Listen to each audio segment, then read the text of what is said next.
Technology के माध्यम से जुड़े अन्य राज्यों के सम्मानित गवर्नर, मुख्यमंत्रीगण,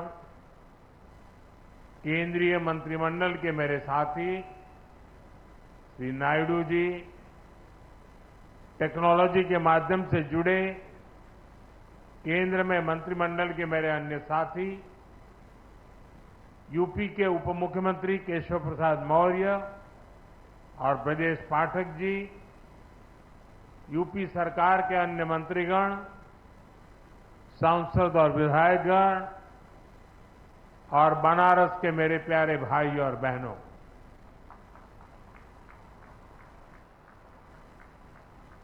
आज एक बार फिर बनारस का घरे आवे के मौका मिलल है।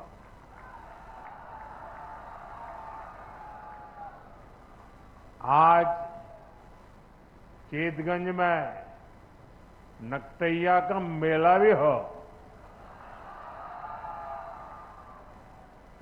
धनतेरस, दीपावली और छठी मैया के त्योहार सब आवत है।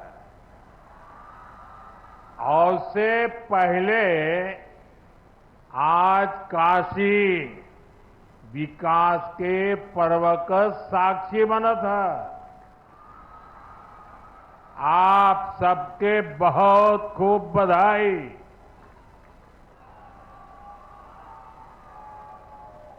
साथियों, काशी के लिए आज का दिन बहुत ही शुभ है। अभी मैं आंखों के एक बड़े अस्पताल कर उस अस्पताल का लोकार्पण करके आपके पास आया हूं और इसलिए आने में थोड़ी देर भी हो गई। शंकरा नेत्र अस्पताल से बुजुर्गों और बच्चों को बहुत मदद मिलने वाली है। बाबा के आशीर्वाद से अभी यहां हजारों करोड़ रुपए के प्रोजेक्ट का शिलान्यास और लोकार्पण हुआ है। इनमें देश और यूपी के विकास की उसको नई ऊंचाई देने वाले प्रोजेक्ट भी हैं। आज यूपी, बिहार, पश्चिम बंगाल, एमपी और छत्तीसगढ़ में अलग अलग एयरपोर्ट्स का शुभारंभ हुआ है। इसमें बाबतपुरा एयरपोर्ट के अलावा आगरा और सहारनपुर का सरसावा एयरपोर्ट भी शामिल है। कुल मिलाकर देखें तो आज शिक्षा, कौशल विकास, खेल, स्वास्थ्य, पर्यटन, हर सेक्टर के प्रोजेक्ट बनारस को मिले हैं। ये सारे प्रोजेक्ट सुविधा के साथ साथ हमारे नौजवानों के लिए रोजगार के अनेक नए अवसर भी लेकर आए हैं। यहां तो सारनाथ है, भगवान बुद्ध की उपदेश भूमि है। कुछ दिन पहले ही मैं अधिधम्म महोत्सव में सम्मिलित हुआ था।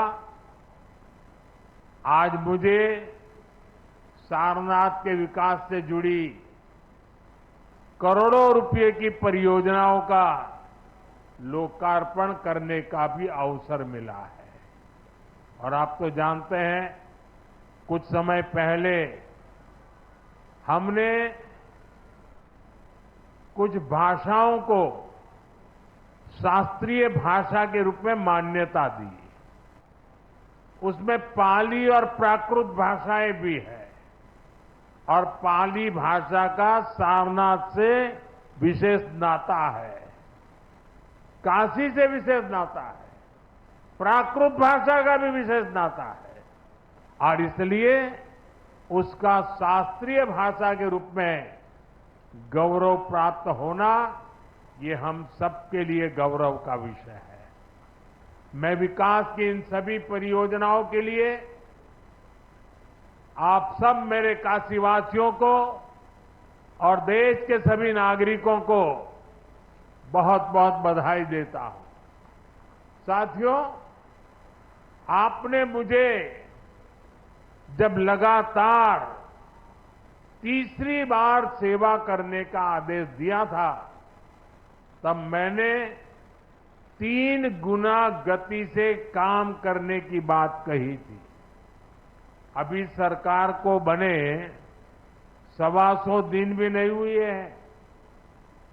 इतने कम समय में ही देश में 15 लाख करोड़ रुपए से अधिक की योजनाओं, परियोजनाओं पर हम काम शुरू कर चुके हैं।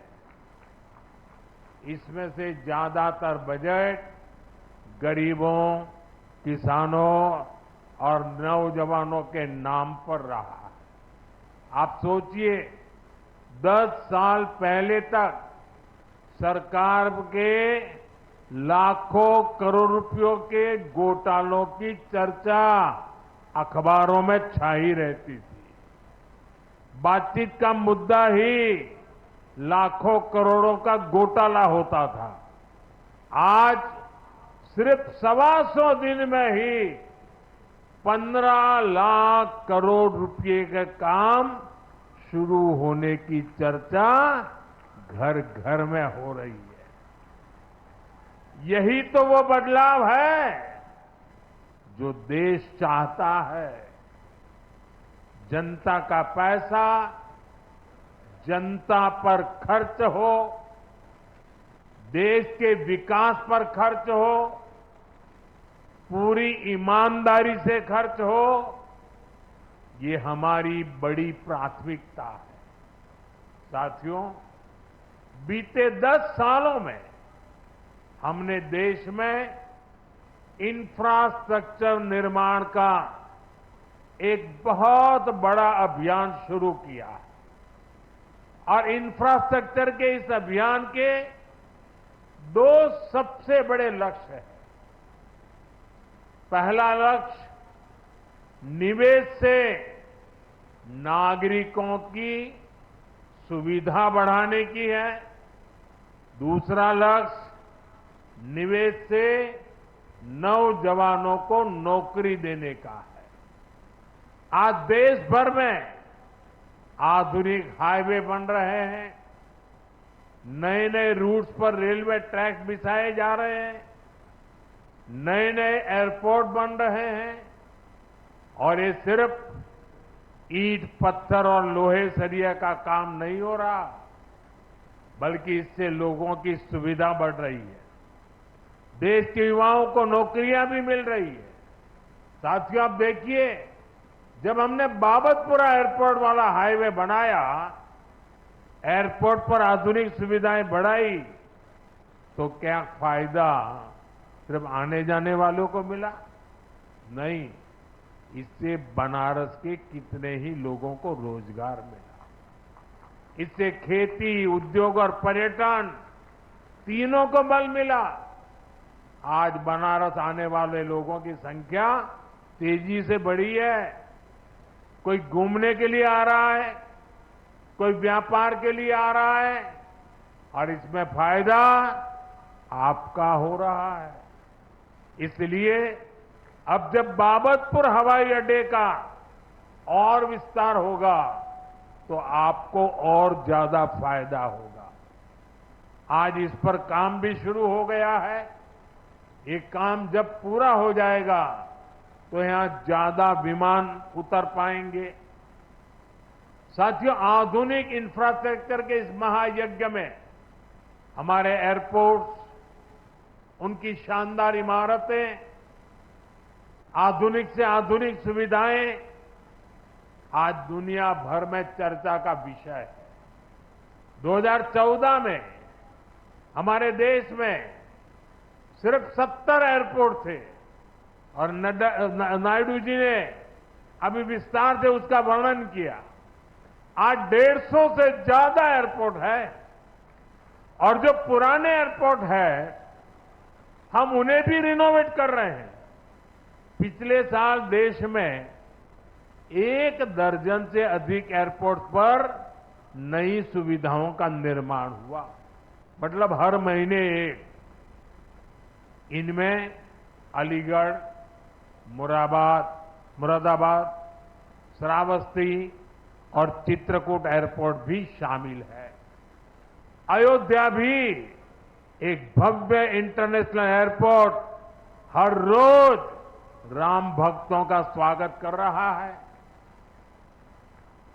आप जरा सोचिए, वो भी दिन थे जब यूपी को खस्ताहाल सड़कों के लिए ताने दिए जाते थे।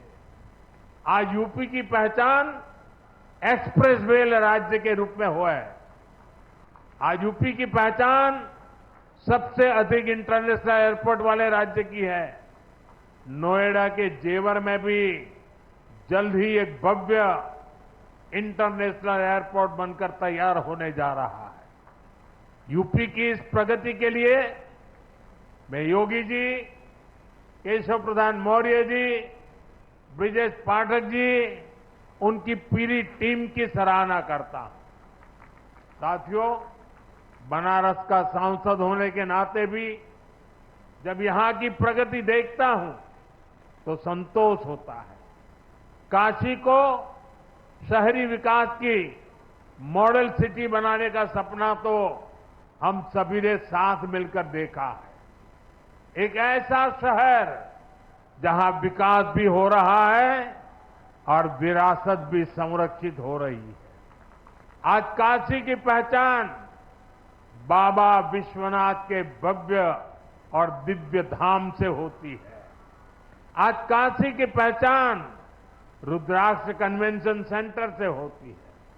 आज काशी की पहचान रिंग रोड और गंजारी स्टेडियम जैसे इंफ्रास्ट्रक्चर प्रोजेक्ट से होती है।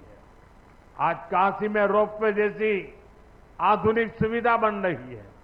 ये चौड़े रास्ते, ये गलियां, ये गंगा जी के सुंदर घाट आज सबका मन मोह रहे हैं। साथियों, हमारा निरंतर प्रयास है कि हमारी काशी, हमारा पूर्वांचल व्यापार कारोबार का और बड़ा केंद्र बने।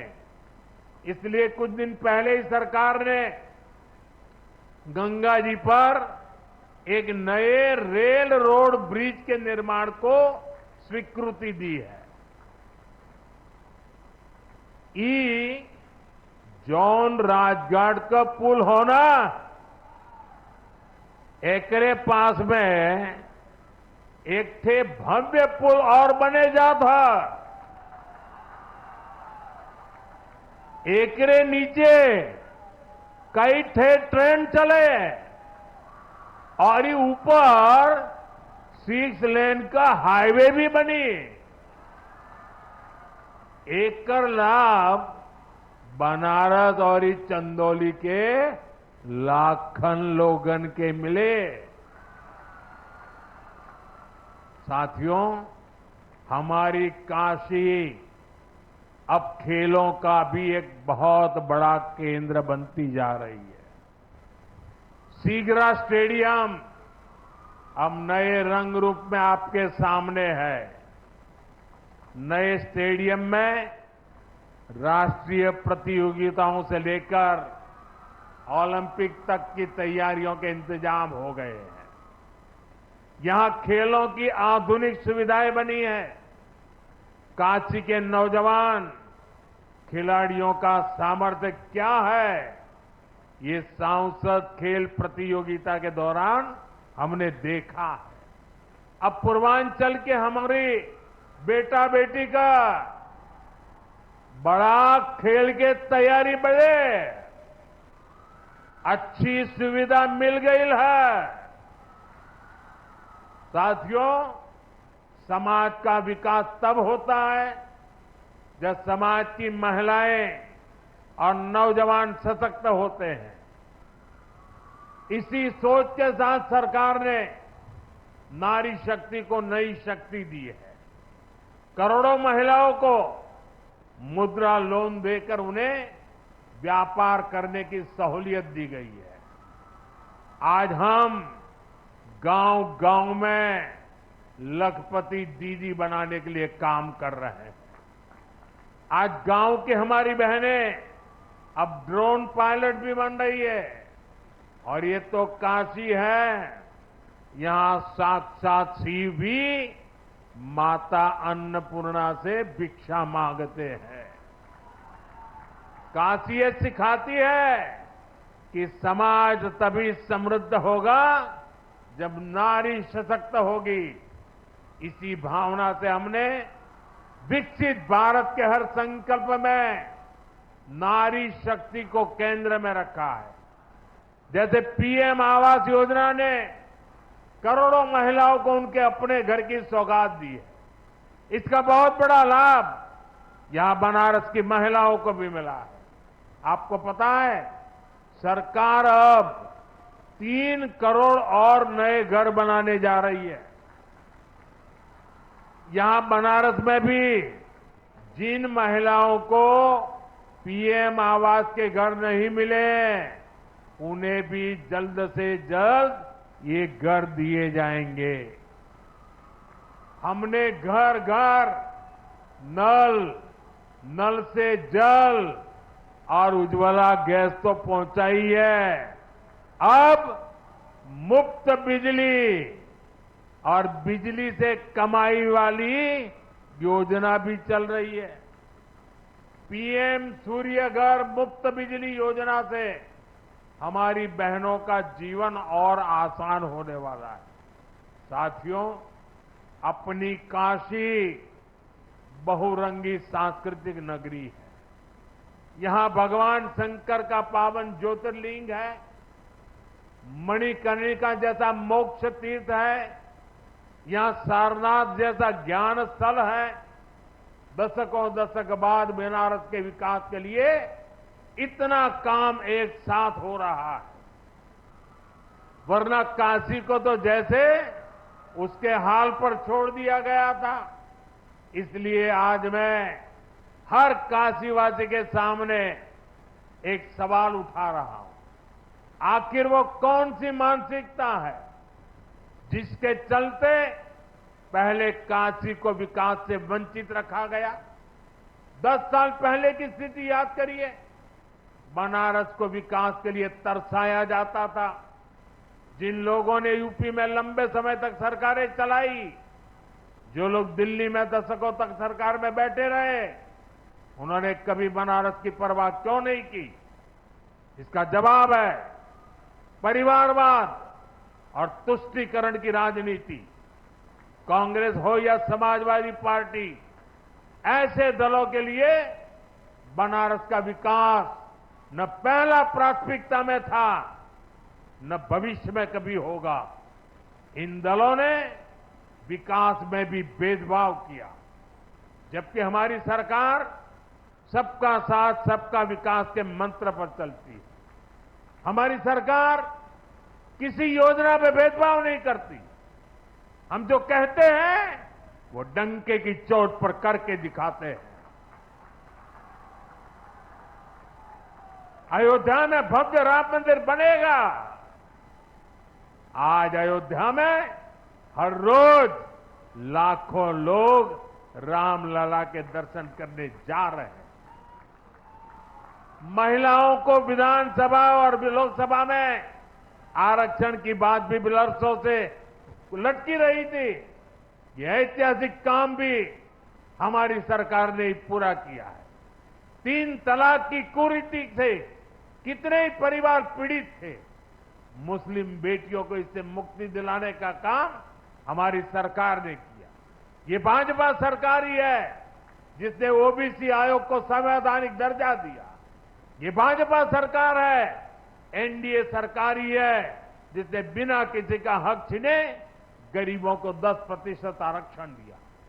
साथियों, हमने अपना काम किया, नेक नियत से नीतियां लागू की, ईमानदारी से देश के हर परिवार का जीवन बदलने का प्रयास किया। इसलिए देश भी हमें लगातार आशीर्वाद दे रहा है। अभी हरियाणा में हमने देखा है कि कैसे वहां तीसरी बार लगातार भाजपा की सरकार बनी। जम्मू कश्मीर में भी भाजपा को रिकॉर्ड वोट मिले हैं। साथियों, आज भारत के सामने परिवारवादी राजनीति का भी बहुत बड़ा खतरा है। ये परिवारवादी सबसे ज्यादा नुकसान देश के युवाओं को करते हैं। ये कभी भी युवाओं को मौका देने में विश्वास नहीं करते। इसलिए मैंने लाल किले से एक आह्वान किया है। मैं देश के 1 लाख ऐसे नौजवानों को राजनीति में लाऊंगा जिनके परिवार का राजनीति से कोई लेना देना नहीं है। ये भारत की राजनीति की दिशा बदलने वाला अभियान है। ये भ्रष्टाचार और परिवारवादी मानसिकता को मिटाने का अभियान है। ये काशी के, उत्तर प्रदेश के नौजवानों से भी कहूंगा कि आप खुले मन से नई राजनीति की धुरी बने। काशी का सांसद होने के नाते मैं यहां के नौजवानों को ज्यादा से ज्यादा आगे लाने के लिए प्रतिबद्ध हूं। साथियों, काशी का ये मंच एक बार फिर पूरे देश के नए विकास प्रतिमानों का आरंभ स्थल बना है। काशी एक बार फिर राष्ट्र को नई गति देने का साक्षी बनी है। मैं एक बार फिर आज के विकास कार्यक्रम से जुड़े सभी राज्यों को, सभी माननीय गवर्नर्स को, सभी माननीय मुख्यमंत्रियों को और काशी के लोगों को, देशवासियों को बहुत बहुत बधाई देता हूं। मेरे साथ बोलिए, नमः पार्वती पतये हर हर महादेव।